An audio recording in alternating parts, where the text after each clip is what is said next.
Pemirsa, bermula dari pengalaman pribadinya yang kesulitan mencari penghasilan tambahan di sela kesibukannya sehari-hari sebagai mahasiswa, membuat Dihkon Nadamis ingin membantu sesama mahasiswa yang mengalami permasalahan yang sama agar tetap bisa berprestasi, namun juga bisa mandiri dengan adanya penghasilan tambahan.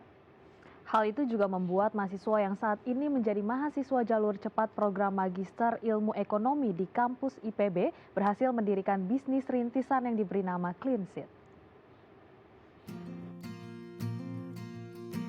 Membantu mensejahterakan hidup mereka yang kurang mampu tidak harus dimulai dengan suatu langkah besar. Sekecil apapun langkah itu akan sangat berarti, seperti yang dilakukan Dihkon Nadamis, mahasiswa bidik misi Institut Pertanian Bogor yang berhasil membantu teman-temannya untuk mendapatkan penghasilan melalui bisnis jasa kebersihan Clean Sheet. Clean Sheet merupakan startup jasa kebersihan kekinian berbasis sosio-teknopreneur yang memberdayakan mahasiswa kurang mampu dan anak putus sekolah dengan menggunakan teknologi untuk menyelesaikan berbagai macam permasalahan kebersihan. Pada awalnya, pria yang akrab disapa Dihkon ini mendirikan Clean Sheet untuk memenuhi kebutuhan sehari-hari dirinya. Namun, pengalaman di Clean Sheet membuat pria 22 tahun ini bertekad untuk membantu teman yang kurang mampu seperti dirinya untuk bergabung menjadi mitra di Clean Sheet. Ya, untuk mengetahui bagaimana bisnis rintisan berbasis sosio-teknopreneur ini yang mampu memberdayakan mahasiswa prasejahtera, kita telah terhubung dengan Dihkon Nadamis selaku pemilik usaha jasa kebersihan. Halo, selamat pagi Mas Dihkon, apa kabar? Ya, selamat pagi Mas. Alhamdulillah baik. Selamat pagi Alhamdulillah. Mbak. Ya, selamat pagi. Baik, Mas Dihkon ini bisa diceritakan sebenarnya seperti apa bisnis rintisan Mas Dihkon dan mungkin banyak mahasiswa atau masyarakat awam yang belum mengetahui sosio-teknopreneur itu apa dan kenapa memilihnya membersih-bersihkan ini Mas, Clean Sheet. Kenapa Mas? Jadi sih sebenarnya karena pengalaman pribadi saya gitu sebagai mahasiswa bidik misi atau penerima beasiswa bidik misi yang kurang mampu, saya ingin membantu teman-teman seperti saya juga yang penghasilan tambahan. Ya akhirnya saya membuka jasa kebersihan ini karena peluangnya luar biasa besar. Gitu. Oke, kemudian Mas Dihkon ini memang mendirikan Clean Sheet ini karena pengalaman sebelumnya. Tadi kalau misalnya kita lihat di tayangan ya, Andrew, memang ini Betul. berdasarkan pengalaman ingin mencari kemudian pendapatan untuk juga kemudian bertahan hidup, belajar gitu. Dan sekarang akhirnya mengajak dan merangkul teman-teman yang mungkin bernasib sama. Nah, ini boleh diceritakan latar belakangnya seperti apa hingga akhirnya Mas Dihkon mendirikan Clean Sheet. Jadi untuk dulu sih sebagai latar belakang saya ya sebagai mahasiswa yang kurang mampu sih, yang emang bingung mau mencari penghasilan tambahan di mana ya. Sambil saya kuliah dan organisasi dan waktu itu awalnya saya bingung mau cari penghasilan di mana dan akhirnya saya menemukan ada peluang membersihkan rumah di salah satu dosen IPB. Nah waktu itu dapat uang ya, dapat jajan, dapat kenalan dan lain sebagainya. Akhirnya saya seriuskan menjadi bisnis. Untuk layanannya berbagai macam layanan kebersihan ada. Oke. Baik, ini menarik sekali ya. Jadi bisa menambah penghasilan bagi mahasiswa dari warga prasejahtera yang mungkin saat ini mungkin kesulitan nih saat pandemi mungkin orang tuanya terbatas mendapatkan Betul. penghasilan atau omsetnya karena adanya peraturan PSBB. Lalu apakah ini hanya untuk mahasiswa dan bagaimana prosedurnya Mas saat bekerja? Karena kan mereka harus kuliah juga, harus belajar juga. Apakah ini sistemnya part time atau full time atau seperti apa prosedurnya? Kalau untuk mahasiswa kita pakainya part time karena mahasiswa kan ada kuliah, ada kegiatan lainnya.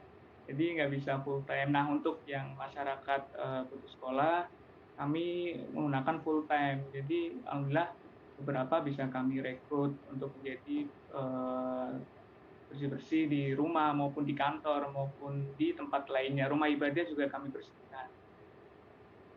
Oke, kemudian ini sejak dilakukannya, kemudian dilaksanakannya ada membuka jasa layanan Iya, bersih-bersih iya. gitu ya bersama teman-teman yang lain. Ini seperti apa sih responnya? Kemudian seperti apa penjadwalannya dan bagaimana nih orang-orang yang ingin mengakses layanan jasa kebersihan ini?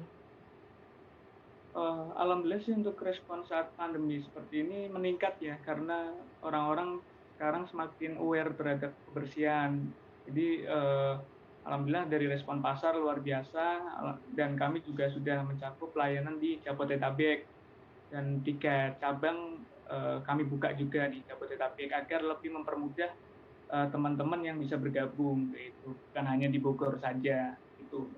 Untuk pemesanan bisa lewat website, bisa lewat nanti aplikasi November Jadi, dan bisa lewat nomor WA untuk awal ini gitu, Mbak. Oke, baik. Ini namanya socio technopreneur ya, karena ada teknologinya, jadi ada teknopreneurnya. Betul sekali. Betul.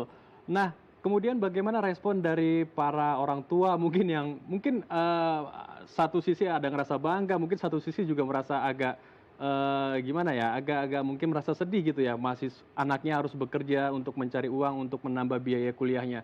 Lalu bagaimana dengan responnya dari orang tua yang bekerja untuk anak-anak ya, maksud saya, mahasiswa yang bekerja di usaha Mas Dikon ini, Mas?